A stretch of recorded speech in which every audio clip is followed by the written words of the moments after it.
নমস্কার বন্ধুরা, আমার আজকের রেসিপি রুই মাছের ঝাল। বন্ধুরা, ঝাল তো আপনারা অনেক রকম খেয়েছেন, একবার হলেও আলু বেগুন দিয়ে বানিয়ে খেয়ে দেখুন, ভীষণ ভালো লাগবে। গরম ভাতে আপনাদের আশা করি আর কিছুই লাগবে না। চলুন তাহলে ভিডিওটি শুরু করা যাক।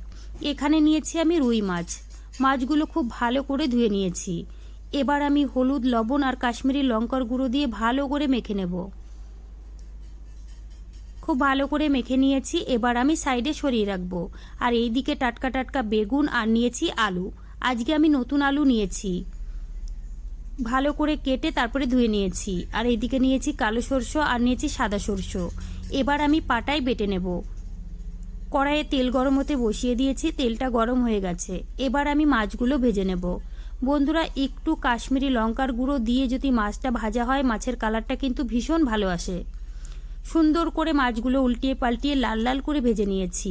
এবার আমি তুলে নেব। কড়াইয়ের তেলেই কিন্তু আমি বেগুনটাও ভেজে নেব। দিয়ে দেবো সামান্য একটু লবণ আর দিয়ে দেবো সামান্য একটু হলুদ গুঁড়ো। বেগুনগুলো কিন্তু সুন্দর করে ভেজে নিতে হবে। বেগুনগুলো খুব সুন্দর করে ভেজে নিয়েছি। এবার আমি তুলে নেব। বন্ধুরা, কড়াইয়ের তেলেই কিন্তু আমার রান্নাটা হয়ে যাবে। এখানে কিন্তু আর এক্সট্রা কোনো তেল লাগবে না। দিয়ে দেবো কালো জিরে আর দিয়ে দেবো কাঁচা লঙ্কা। লঙ্কার পরিমাণটা আমি একটু বেশি দিয়েছি, তোমরা চাইলে কম করেও দিতে পারো। এবার আমি কেটে রাখা আলুটা দিয়ে দিয়েছি। 1 মিনিট এইভাবেই নাড়াচাড়া করে নিতে হবে। এবার দিয়ে দেবো পরিমাণ মতো লবণ আর দিয়ে দেবো হলুদ গুঁড়ো আর সামান্য একটু কাশ্মীরি লঙ্কার গুঁড়ো। নাড়াচাড়া করে ভেজে নিতে হবে। 1 থেকে 2 মিনিট সময় ধরে খুব ভালো করে নাড়াচাড়া করে ভেজে নিয়েছি। এবার আমি পরিমাণ মতো জল দিয়ে দেব।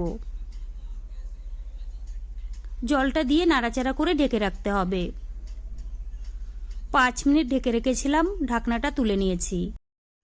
আবার একটু নাড়াচাড়া করে নিয়েছি। এবার আমি ভেজে রাখা মাছ আর দিয়ে দেব বেগুন। মাছ আর বেগুনটা দিয়ে আবারও কিন্তু নাড়াচাড়া করে ফুটিয়ে নিতে হবে।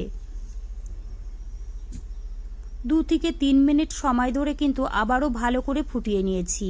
দেখুন বন্ধুরা, আলুটাও কিন্তু খুব সুন্দরভাবে সিদ্ধ হয়ে গেছে। এবার আমি বেটে রাখা সরষেটা দিয়ে দেব। বেটে রাখা সরষেটা দিয়ে কিন্তু 1 মিনিট মতো নাড়াচাড়া করে ফুটিয়ে নিলেই কিন্তু আমাদের মাছের ঝালটা হয়ে যাবে। তো দেখুন বন্ধুরা, মাছের ঝালটা কিন্তু আমার একদম রেডি হয়ে গেছে আর দেখতেও কিন্তু খুব সুন্দর লাগছে। এবার আমি গ্যাস অফ করে নামিয়ে নেব। তারপরে কিন্তু একটা বাটিতে তুলে নেব। দেখুন বন্ধুরা, দেখতে কতটা সুন্দর হয়েছে।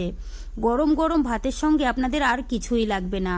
বন্ধুরা, আমার রেসিপিটা কেমন লেগেছে কমেন্ট করে জানাবেন। ভালো লাগলে প্লিজ আমাকে সাপোর্ট করবেন। চলুন তাহলে ভিডিওটি আমি এখানেই শেষ করছি। আপনারা সবাই ভালো থাকবেন, সুস্থ থাকবেন।